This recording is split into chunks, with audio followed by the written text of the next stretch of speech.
அண்ணே எனக்கு ஒரு டவுட்ண்ணே. என் அப்பா கிட்ட ஏதாவது ஒரு பொருள் வாங்கிக்கலாம். ஃபார் எக்ஸாம்பிள் டிவி வாங்கலாம்ப்பா அப்படின்னு சொன்னாவே, அது அப்புறம் வாங்கிக்கலாம். இல்லப்பா இந்த வேலைய செய்யலாம்ப்பா அப்படின்னு சொன்னா, அது அப்புறம் பண்ணிக்கலாம். இது மாதிரி எந்த ஒரு ஒர்க்க சொன்னாலும் அப்புறம் பண்ணிக்கலாம், அப்புறம் பண்ணிக்கலாம்ன்னு தள்ளி போடுவாரு. இது மாதிரி தள்ளி போடுற பெர்சன்ஸ நம்ம இங்கிலீஷ்ல எப்படிண்ணே சொல்லலாம்? கொஞ்சம் சொல்லி தரியாண்ணே. யாரு ஒருத்தர் ஒரு ஒர்க்க அப்புறம் செய்யலாம், 1 மந்த் கழிச்சு செய்யலாம், இல்லன்னா 1 இயர் கழிச்சு செய்யலாம் அப்படின்னு தள்ளி தள்ளி போடுறாங்களோ, அவங்கள இங்கிலீஷ்ல நம்ம எப்படி சொல்லலாம்னா ப்ரொக்ராஸ்டினேட்டர்ன்னு சொல்லலாம். ப்ரொக்ராஸ்டினேட்டர்னா a person who puts off his work. Maybe financial ப்ராப்ளத்துல இருக்கலாம், இல்லன்னா லேசினஸால இருக்கலாம், இல்லன்னா வேற ஏதாவது ஒரு ஒர்க்குனால தள்ளி தள்ளி போட்டாங்கன்னா ஒரு ஒர்க் அவங்கள நம்ம ப்ரொக்ராஸ்டினேட்டர் அப்படின்னு சொல்லலாம். For example, my father is a procrastinator, my brother is a procrastinator அப்படின்னு சொல்லலாங்க.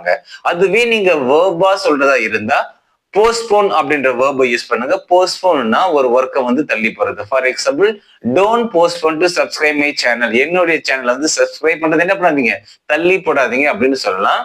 அதுவே நீங்க பிரேசல் வெர்பா யூஸ் பண்றதா இருந்தா புட் ஆஃப் என்ற பிரேசல் வெர்பை யூஸ் பண்ணுங்க. இதனுடைய மீனிங் பாத்தீங்கன்னா தள்ளி போறதாங்க.